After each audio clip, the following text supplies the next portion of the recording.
of Light Talk series. Light Talk is an initiative by Innovative Design Group aimed to foster compelling conversations, enlightening enthusiasts on lighting design and elevating their understanding of the art and science that illuminates spaces. This initiative aims to educate students in particular, offering not only a comprehensive foundation in lighting but also inspiring creativity and innovation in the field of lighting. So we are honored to have an exceptional panel of speakers with us today. A big thank you to all of you for joining us today. It's also a pleasure to have Ridhi Kale, Senior Associate Editor, IndiaTodayHome, moderating today's session. Thanks again, Ridhi, for joining us today. So we look forward to an illuminating conversation. Over to you, Ridhi.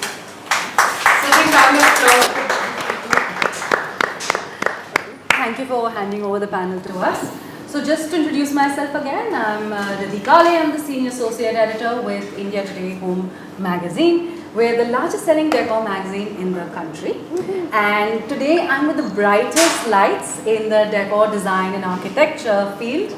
And they'll be telling us why lighting adds drama indoors. And I think all of us love drama, right? So these are the panel who's going to break it down, tell us what's good, and we'll be taking questions as well.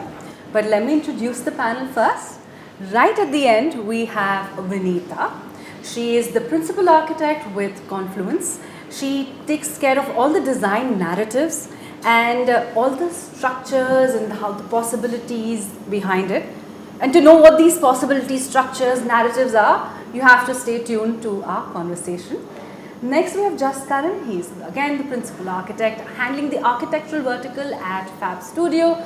He's done fabulous homes all across the country, including some you probably would have seen in magazines across in fact ours and overseas also. I think a few of them. Quite a few.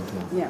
And he's also designed airport lounges. So if you've ever been to an airport lounge and felt this design just makes sense, chances are it's because of Jaskaran.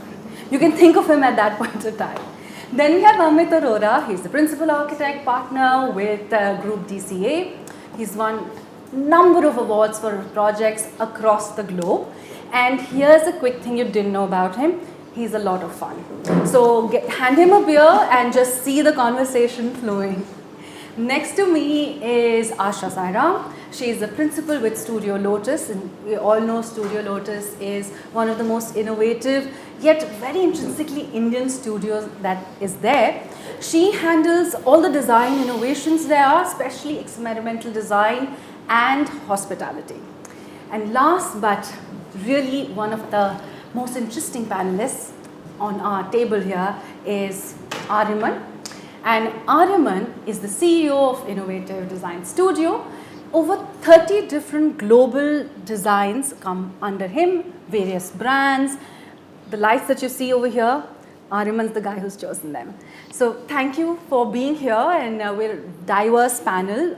You want to start directly into why is lighting so important? How can it make a room look beautiful or suddenly make a room look dull? Even though you could have the brightest light in the room could look dull. So we start with Vineeta. What do you think? How does lighting do that? So lighting, I would say, has a very important role when it comes to design and aesthetics and outlook of a space. So I wouldn't delve into the detailing of from basic to the final lighting, but drama can be created through lighting. If there are design features that can be highlighted through lighting, if you just do an ambient lighting to a space, it just becomes like a monotone, no drama, no highlighting, there's no character to the space. It just becomes a well-lit space. So lighting adds that, it transcends that a normal space into extraordinary, I would say. But for instance, Jaskaran, you've used lighting even in commercial projects. What's the primary difference between using it for an interior project and using it for a commercial space? Well, commercial spaces, it's a very wide range that we're talking about, but largely more than distinguishing between residential and commercial, maybe we can look at the mood and necessity for each individual space within those commercial and residential spaces. For example, I find that lighting in a kitchen in a home is in quite a few ways similar to the lighting that we need in perhaps an office space. Right. It needs to be bright, it needs to be uniform, it needs to bring the occupants inside to life. In a bedroom where it needs to be more restful, more calming. Even in a commercial space, let's say in a lounge, it needs to be little dramatic, right? Encouraging conversation. The same thing is true for a living room inside a house. So rather than looking at as general building types, I think perhaps it's often better to get in detail of it and look at each space individually and then design for it. Right. Taking off from there, Amit, we were having a conversation and someone asked you that how important is lighting to you, and you were just so shocked that how can you be asking an architect that. But do you feel that increasingly clients don't particularly care about lighting, or that's completely a false notion that people have? No, that's not true. In fact, how important is lighting? That's the only thing we see. I'm not seeing you, I'm seeing the lighting reflecting off your face. Right. A good lighting can make anybody look beautiful, a bad lighting can make anybody look bad. So here we are hoping bland. we're all looking really beautiful, lovely lighting all around. That Aryaman would he takes complete onus of that and responsibility for that. So what we see at any given time is lights getting reflected of objects, of human beings, of nature, of plants, of animals, of anything. Whatever you see is light reflecting off a surface. I'm not seeing you. I'm seeing the light getting reflected off you. So, as long as you have a good or bad eyesight, lighting plays a very important role in all our lives, every living moment of our lives. Right. So, it is. It is important. It is important. So, Asha, in projects that you have done, can you give us an example of where lighting really made a difference? Is that it really drives home the point about lighting? It's essential to every project that we do. It's not, and it's one of those things that you actually don't experience it, and even if it's not working, very few people who are in the space will be able to call out that it's the lighting that's the problem. Like, as long as the lighting is working, you're experiencing the space, you're experiencing the materials, you're being able to see all the textures, you're being able to create a mood, and that's what you're enjoying. It takes almost a professional from the industry to be like, oh yeah, this is happening because of the lighting. Otherwise, you're just like, oh, this is such a lovely restaurant, it has such beautiful lighting, it's creating such a romantic mood, it's great for a date night, and that's the guest experience of it. Not realizing that a significant part of that magic is happening because of lighting. Right. And the absence will be like, dull lag raha hai. Right. But they won't be able to explain necessarily ki dull kyun lag raha hai. So lighting plays a pivotal role in every project, particularly say for example, hospitality. Because you're looking at creating spaces more and more which transition from day to night. You have to balance the fact that people are going to wake up in these spaces, have breakfast in the same restaurant, lunch in the same restaurant, dinner in the same restaurant. And you want to create shifting moods, but you can't do that through the physical environment all the time. There's a limit to what you can change. What you can change and create magic very effectively and transform spaces is through lighting. Yeah. So it plays a vital role in any space, but since you asked me for an example, there you go. Okay. Aryaman, now how do you help people sort of select the light for their home? The people come to you like possibly clueless, say, I want mood lighting, but a lot of things fall under mood lighting. So I like to understand what space are they wanting the lighting for, understanding how the space will be used. See, we have a lot of different ways of lighting up a space, and each way you light it up has a different design language altogether, has a different application again. So typically when we look at layouts, we look at the layered lighting approach, wherein we look at ambient lighting, which is all indirect lighting, or it can also be something that's bouncing off or generally illuminating the entire space. So you can have coves, you can have pelmet coves, you can have backlit TV surfaces. That also helps to get visual comfort in your eyes when you're viewing the TV. So for a bedroom, for example, you need to have like task lighting as well. If you have any tables coming, so you need to have in order to complete that task, you need to have the right light. So based on the usage for living room, you can use it for multiple different things. So you need to plan it that way. It's like how the client is actually going to use the space, understanding the design language of the architect or the designer, because you need to get the best of everything along with one biggest thing is that we typically get is the budgets, because lighting usually for the clients is often an afterthought, because everyone sees stone, they see furniture, they're willing to spend exorbitant amounts on that, but getting the right lighting product which will actually help you view that entire space is something that people don't realize. But we have had clients wherein they've gotten the lighting done and they weren't really happy with the layout or the quality of light and so on, and then we work to what they want, understanding and then giving it to them. So yeah. So what are you guys currently working on? Let's start with Jaskaran. What are you working on and how is lighting involved in what you're currently working on? I think it's perhaps lighting is most important how right we get it inside of a home. Because if you take any family, their collective time put together, maximum is being spent at home. When someone is stepping out during the day, there is plenty of natural light, and that's the best thing that we have. So during the day, I would say it's not whether it's a workspace for kids, let's say it's a educational institute, there is plenty of daylight to fill up those areas. Artificial light, it's there to really fill in for natural light in places where it cannot be, and in times when it cannot be there. As we understand today the importance of circadian rhythm, approximating natural light inside, it becomes very important how we treat the places, bedrooms where people are going to retire for the day, when they wake up in the morning, let's say which are those areas which can really charge them up, again approximating natural light. So I think it's really important, apart from all other building types, to get it really right inside of a home. So Amit, you're known from creating basements which are like this party zones and divided into, suddenly it goes from a bar to a lounge to, and within a home itself. So over there I'm guessing basements is some place where just you have artificial lighting, you don't really have natural light. So how do you sort of make the space come alive with light?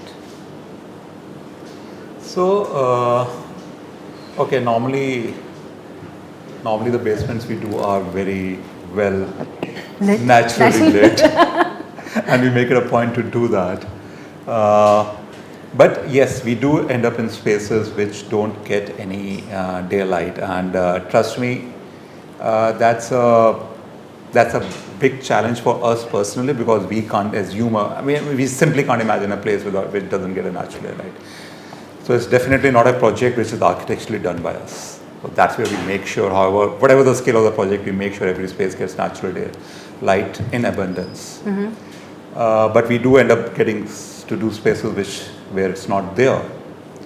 And that's where I feel, of course, it's very easy to light up a space. You have the technology, you have ample enough of lights, you can light up any space. But like a layperson doesn't understand lumens and stuff, no? No, it's not, you should not understand lumens and stuff. What you need to understand is your needs and the solutions therefore. And however much I hate how technology is driving our every minute of our day these days, and I'm an old school guy. I grew up in a very different environment where technology was very, very, basic, and in Delhi growing up, you hardly had power most of the summer. So we grew up in very different times. But having said that, the technology today enables us to do so much if used judiciously, if used sensibly. It's simple to use, the interfaces have become brilliant, and it enables me to set moods. We all have been to Vegas, and I think where you lose track of time. But today you can lose that track of time. So if I want to sleep in the middle of the day, I can create lighting to help my circadian rhythm, as Jaskaran was mentioning, and put me in that mode where I get a good rest. Or if I need to be bright and awake and working out of that basement, lighting enables me to wake me up. So I can, though I don't recommend that you do your lighting parameters which contradict with the natural day cycle and confuses your mind further. But if you need to do that, it's possible to do that. If you want your evening to go into the morning and 4 baje hai party abhi baki hai types, we can do that, and you don't need to realize it's sunrise outside. Right. Or if you need to keep working for whatever odd reason into the late hours of the evening, you don't need to realize that the sun has set outside. Though that's very, though as I said, technology enables that, but that's the last thing I recommend to people, because they always do projects where we mimic, we program the lighting to automatically reflect the day. What do you feel about the skylights which are artificial lights but look like a perfect skylight? Nothing wrong in that. There were certain facilities, part of a scientific folklore that, there are facilities in America and Russia where people are working deep underground and they don't know what's happening outside. But somebody from their home calls up and they says, it's a big storm. So they should be aware there's a storm happening outside. So they used to put sensors outside, they used to mimic those lighting inside through those old fluorescent lamps where, you had a different spectrum of lighting, and they used to mimic all that, and they used to in real time show them or let them live through actually what's happening a few floors above the ground. There are a few floors under the ground, and and that time, I can't even imagine the kind of sensors and the kind of technology they would have, or the limit to which they were pushing the available technology to do that. Today it's available so simply, so everything. And do you find clients pushing for these things? No, you have to educate them. They would love to do that. That's where we come in. If the clients knew everything, they don't need us. As even architecture is a very superfluous profession in the world. We are really not needed. Okay, all the poor students who are listening to this, they're like, sure, whatever you want. This is where you create your value. Amit is having his viral moment right now. Another beautiful thing that enables us to do is we do a lot of indoor plants now. Yeah. Now, indoor plants always need sunlight, so you can actually program your lighting. Yeah, you have indoor lighting for plants now. So, Everything, and technology today has made that so simple. Earlier we used to undergo. It was a nightmare to make plants survive indoors. Today it's so simple. True, very true. So Asha, Studio Lotus is known for creating, these lovely brick spaces, and you play a lot with natural light. Now, the same house, and during the day it looks something like that, and during the night it looks like. So how do you sort of like make the space look as beautiful at night? It's I think the balance between day and night, it's easy to solve for both in isolation. During the day, there's very little you need to do, especially if you have a space that is flooded with natural light. To Amit's point, there are lots of sites that you get where only there's a narrow frontage and a really deep plot, and then you don't have natural light except in that narrow frontage. So in those kinds of places, the kind of skylights you're talking about, which are artificially created, they're needed. Otherwise, the interior spaces during the day, they feel dead. That you don't feel like there is daylight right outside your window. But the challenge in a home, for example, or even in a hotel, comes in when you have these spaces that have to transition from day to night.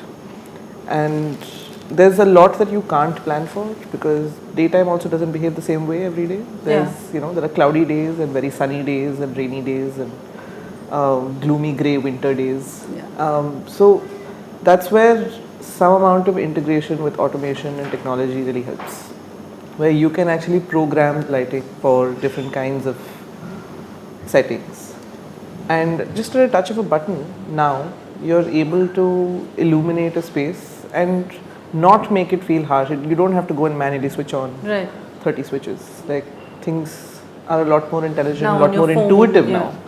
I don't know if it needs to be on your phone, where you need the lights on in your house 30 seconds before you enter. I'm not sure that is necessarily something that you need, but it is nice when you're able to control everything with just one or two buttons. My pet peeve is usually when in a hotel room, I'm trying to go to bed and I can't find all the switches. I just want one switch that I can hit and go to bed. I don't want to have to go switch off that lamp separately. So it would be nice also to sort of simplify those kinds of things. And I think more and more people are becoming sensitive to these sort of user needs and things like that are happening. It's actually a good thing that it's happening. Yeah. Vineeta, this one's for you. What's the most outrageous out there request you've got? Vis-a-vis lighting perhaps? Outrageous request, I wouldn't know. I don't think so about lighting. But otherwise design-wise then otherwise? But once, yes, this client of ours did mention that as a family we do not like to see switches. So just do our space without switches, and we didn't know how to. So what did you do? What did you do? How did you make it work? No, and then automation wasn't so popular then that we could put all the switches on their phones and they could operate with their phones and we could have all the hidden switches. So kind of with furniture and those things we just hid the switches, but that was actually outrageous. And lighting per se, I don't think so. I have ever faced any request by anybody requesting for something that's absolutely absurd or anything. Okay. Aryaman, which light type or style is the most popular, which you see sells like hotcakes? So I don't think there's any particular product or anything that sells like hot seller, because it's always a comprehensive solution. So what we've done is, even with our own portfolio, each brand caters to only one application. So for example, if I'm using something for maybe accent lighting, I'll only use that one brand which is proficient in that, and their forte and their niche is only into accent lighting. So we try to curate such a layout which basically fulfills all the needs in that entire thing. So because lighting is a lot like, just to put it in simple terms, it's a lot like makeup. If you overdo it, you look like a clown, and if you underdo it, you might not get that impact, but the right level of lighting can actually change the entire space. So that's a good way of putting it. But do you guys have any pet peeves? Now this is for all of you. Pet peeves when it comes to lighting that you wish people just stop doing. There must be something like that. As architects and designers, you see what we don't see. We may want the tube light and you're like, please, this is not the way to put it. I think the temperature, a lot of people want it bright lit and overlit spaces. That of course is something that for a residence, and it depends on what space it is and what's the use of that space. So but still people, I mean, we do design space and we do layer lighting and we do create ambience, highlight the design features, but there are at times when people want it overlit. So that's an absolute There must be more. All of you must have some. I'm going to just pass the mic around. One thing which I think, I don't know, it's so easily accepted in society, unfortunately, is glare. And sometimes people are actually happy because it just indicates a bright, one might perceive that it's a very bright light. Whereas a good light, of course, will illuminate the surface but not be visible itself. So that's something it's important to educate people on. And that is often where people do go wrong, even with a good selection of materials, good forms inside a space. Once you have that kind of layer, you can't really appreciate the space and the details. That's one. Secondly, I also feel a lot of time places, they haven't worked out well because the walls have been ignored. Okay. So the ceiling could be flooded with lights, but there is nothing really illuminating the walls. And you perceive brightness once you see all the surfaces. The floor is just one component. To my mind, walls are a much larger component of it. So ceilings also come into play? Like normally if I am talking to you, I can see the wall, perhaps a little bit of the floor. I really can't look at the ceiling. Look at the ceiling. So in my current cone of vision, it's far more important that the wall is more brightly lit. And of course, the ceiling would also help. But walls for me are far more important. And that's where it often gets missed out. And if someone says, okay, the lighting seems less, they'll just double up the lighting. Yeah. And the contrast will increase even more. And it will seem even darker. Especially when in the middle, like everybody looking at Pinterest started having grey walls. Then they started having some grey light, like whitish light, and the whole space looked more like a hospital than a house. So increasingly, because of Pinterest, you do see a lot of, not that we're against Pinterest, but yeah. Often I feel, that may also be a function of the quality of light, not just the color of light. Right. Definitely if it's warmer, it's softer, personally I'm I'm quite old school. I'll enjoy warmer lights, but I've realized as a society we have now inching towards whiter lights. My preferred lighting color for my own space is 2700, which is quite warm. It's shifted to 3000, and I noticed this shift almost across the entire spectrum of society. So we need, as a society, we now expect brighter lighting and perhaps little whiter than what we were used to. But largely when things are looking so hospitalish, I think largely it's because the quality of light, how the LEDs are not great at rendering the color red.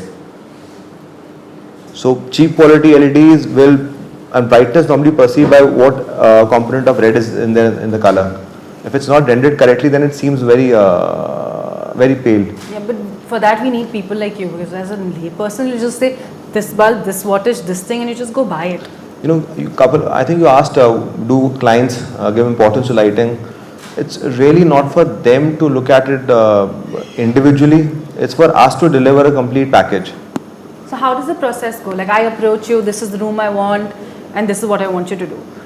How would you go about explaining or telling me that this is what kind of light you need, or you just put it and say, experience it now? Yeah. The one limitation is, and gradually, I think as an industry, we're overcoming that limitation, is demonstrating the difference between good and bad lighting.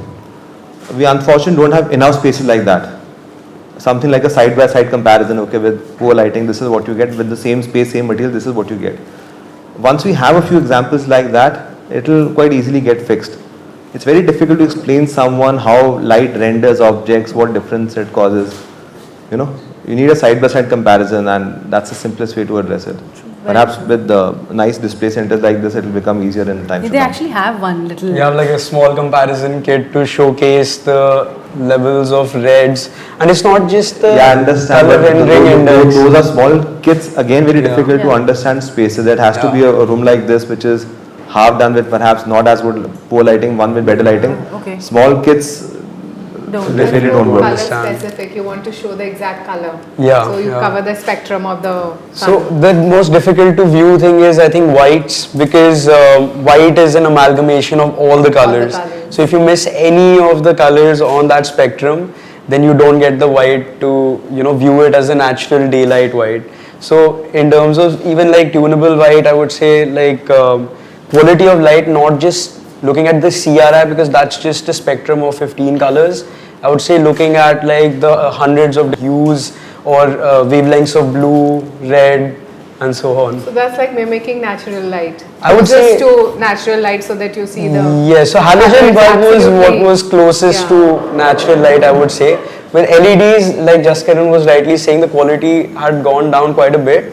And then honestly, there's a lot of gimmicks in the market going on, talking about, oh, like this is glare, but typically you can't even tell the glare of a particular product unless you have like a specific height, what area you're standing in, if you're in the line of sight. So if I'm using a narrower beam angle in the same fixture and a wider one in the same fixture, I'll get a glare in the wider one and not in the narrower one. So beam angle has a lot to do with it as well. So a lot of aspects, I would say, go You live, you learn is what I want to say right now. Okay. More pet peeves. Amit, pet peeves of lighting, there have to be. With so many projects, customers, clients have done crazy things. Without dissing them, but yeah. No, so I'll go back to the beginning of my career. Okay. And I had a client who, in his office, and I did not understand. And so the client was actually, he could not say it in so many words, but now I understood where he was coming from, and he was way ahead of his times. And he said, I want blue light in my room to be switched on for half an hour after I have my lunch. Okay. And the only way we could give him blue light in those times and age was to put a blue neon in the cove, which reflected off the white ceiling and made the whole room very soothing, deep blue. Okay. Switch off everything else, just that blue neon in the cove. Today I understand circadian rhythm and all that. I'm talking like 30 years back in my life, or maybe not, maybe a little less, I'm not that old. Scratch. But no, he was talking way ahead of my understanding at that time. that blue light, blue spectrum helps you relax, helps you shut off, put your minds at ease. So what seemed very fanciful and a client's idiosyncrasy actually had much deeper meaning to it, and that was the lesson that I always remind myself whenever, and I tell my team, if a client is asking for something, please understand why he's asking for something. Don't just dismiss it as a whim or a idiosyncrasy or architecture is one profession where we live our fantasies on somebody else's money. So it is our job to understand why. First you and told people how. that basically not needed, and then now you've told them I'm telling you how to make value for yourself. Okay, you take it and you pick it back. Good. So, and the other thing that I feel is really missing in today's time and age, and this is where we need to get our act together as a profession in general, is to start respecting daylight and to start designing spaces which capture daylight. I mean, doing a glass building, putting reflective glass all around it, treating your east and north and south and west equally is the biggest disaster of our times. I mean, we grew up on those Kinisberger books trying to calculate sun angles on every side, trying to create shading devices, louvers. I mean, Corbusier built that tower of shadows and studied light for years before he built designed those buildings in Chandigarh. Today, that software's technology enables us to do that very fast and very easily. So how to complement every space, how to capture daylight beautifully without getting glare of the sun inside the building, and then to complement it with lighting is what we need to be doing in each and every project. And that's what I feel is sorely lacking in how we as professionals work, and also what our clients expect, and where we fail to interact with the clients and tell them the importance of this. Mm-hmm. And the spaces that come up wherever this has been done, and when I say we don't do it, I mean it's being done in very small percentage of the work that's happening across the globe. I think a lot of offices in our country are basically to blame for all those glass and everywhere across the globe. I mean, today, unfortunately, you pick up a building in isolation, you won't be able to make out whether that building is designed for Dhaka or Delhi or Dubai or a city in Netherlands or in South Africa or in Australia. There is absolutely one formula fits all, which is so ridiculous. I mean, it is stupid to the core. Yeah. So the whole ecosystem, I think, but that's where I say this. But still, having said that, there's a lot of good work happening where all this is building, but there more needs to be done on that aspect. So respect daylight, love daylight, capture as much as it possible in a sensible way without getting any glare inside, and then the magic starts. And then our artificial lighting comes into play, and that magic, it explodes exponentially. I mean, I said we live in that beautiful time where all this is possible. Mm-hmm. It's happening, albeit not enough. That's a good thought to have. Pet peeves from you also. So I already told you one. Yeah. So I don't think this is really a pet peeve, but I was having this conversation with a client yesterday where, so lighting plays a vital role in every project, especially in retail. We do a lot of retail, where you really want the product to shine because that's the hero of the space. And I was having this kind of conversation with a client where I was trying to explain to him that the value of light is as much appreciated because of shadow. Right. Like it, and that also, to your point at the beginning about creating drama and creating a sense of luxury and premiumness, it comes from that play of having brightly lit spaces and then some dimly lit spaces, and the balance between the both is what sort of plays.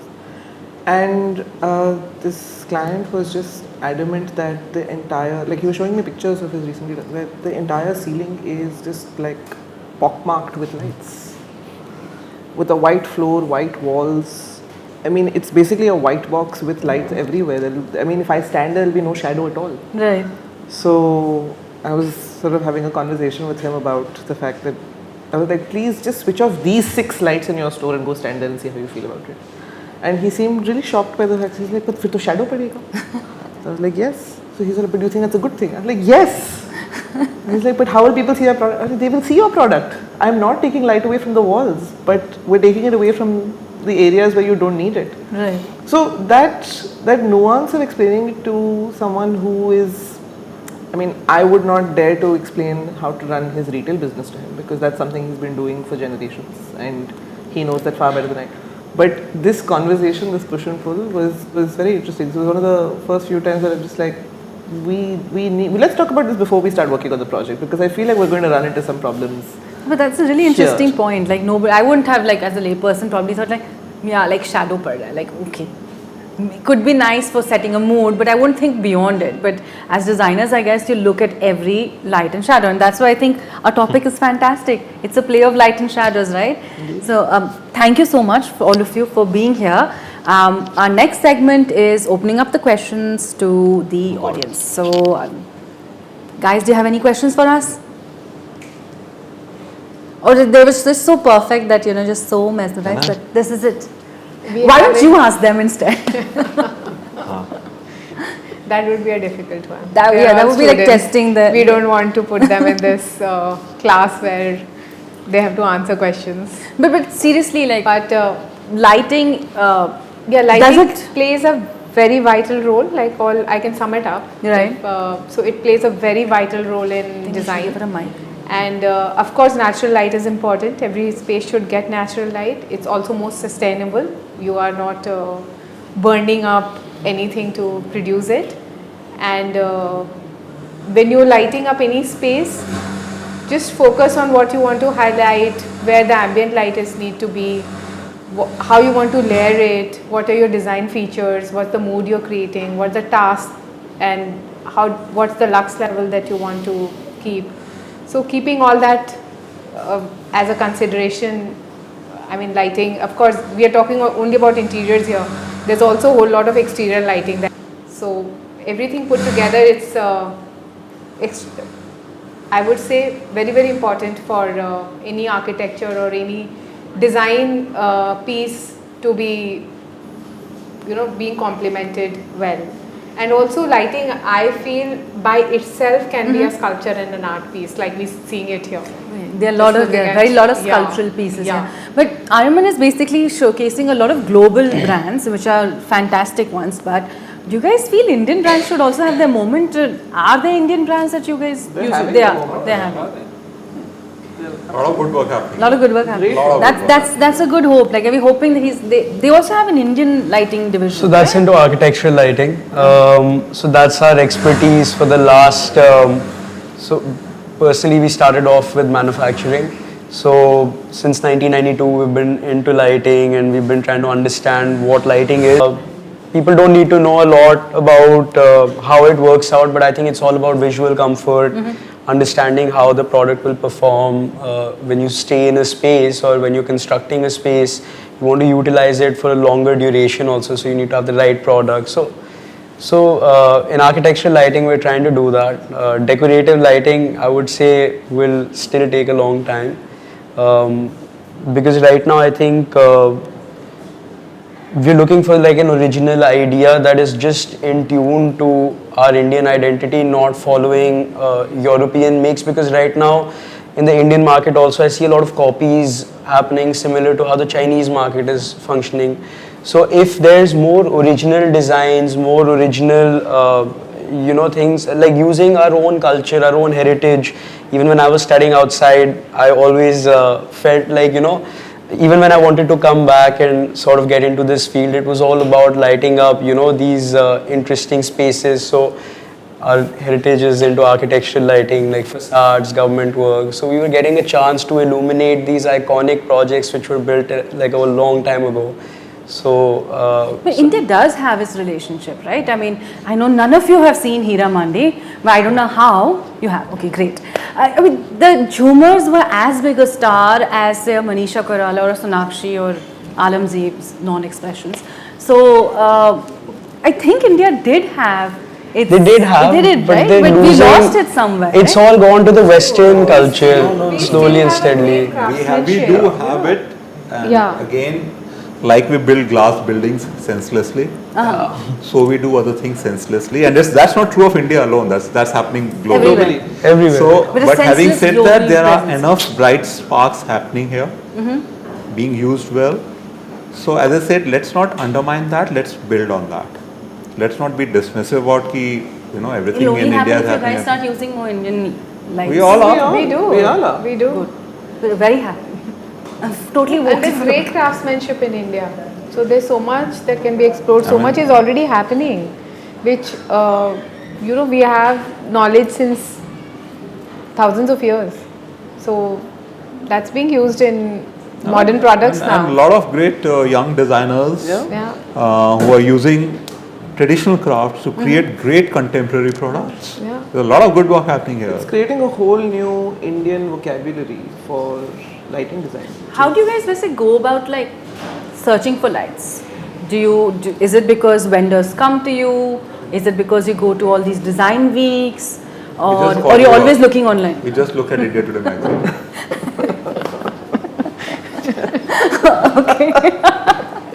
Yeah, others who are after India Today magazine. What else Right do you after India Today magazine. Right after India Today Right. Home, yeah. No, but the design fairs that happen now, they do actually give a platform for a lot of the younger brands, smaller brands to showcase their collections. So I definitely meet new people every year at ID or AD shows, Raw Collaborative, etc.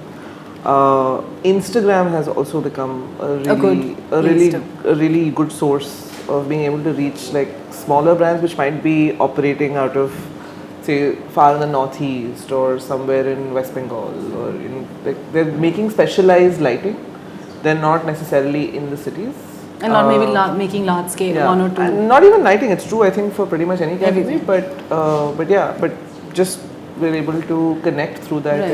and access their product. And There are having a couple said of young designers, in fact, an architect from SPA who started a brand, he works out of bamboo. And Right. the pendants and all he has created are like phenomenal. So there's a lot of But you must have some favorites, hot favorites, even in the international design circuit, right? Is there any lighting brand that really stands out for you, especially internationally? They're too expensive. No, there are lots of good ones, and like of course. Any you saw here today? There's a lot of R&D that happens here, which is the culture which I find missing in India. We don't really have great R&D. This is again not true of lighting alone. It's true across the spectrum. So that's where, as a nation, we are beginning to catch up, but we have been lacking for various reasons, socio-economic, being one major geopolitics. reason for But that. having said that, the new technology development. But having said that, I know of, in fact, I know of Indian brands who have engaged R&D labs internationally to do development for them. But they call themselves proudly Indian brands and Indian products, and they are doing manufacturing here and all, and their products compete with the best internationally and developed on their own patents, their own everything. So R&D is a very integral part, and as the technology has been changing.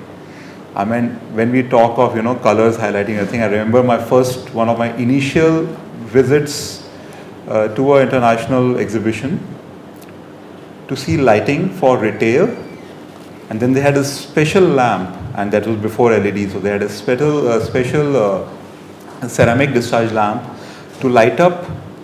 This lamp is good for apples. The red color is coming out. This lamp is good for bananas. The yellow color is coming out. This lamp is good for meat. The red color is coming out in a different tone than apples. This is good for fish. The white of the fish is. So they just make, the whole focus at that time was, and food was a very big retail segment in US and in the developed world, Europe and US. And they had, so this whole aisle, the whole aisles in supermarkets used to be just one product, one color spectrum and the lighting done there for that. From a naked eye, you wouldn't even make the difference in those lights. So that's how important lighting can be to make stale food look fresh. And yeah, and some international brands have really nailed it, and So- there's such beautiful versions of it. Exactly, but in the process, what has also happened in technology is that we end up overlighting every space.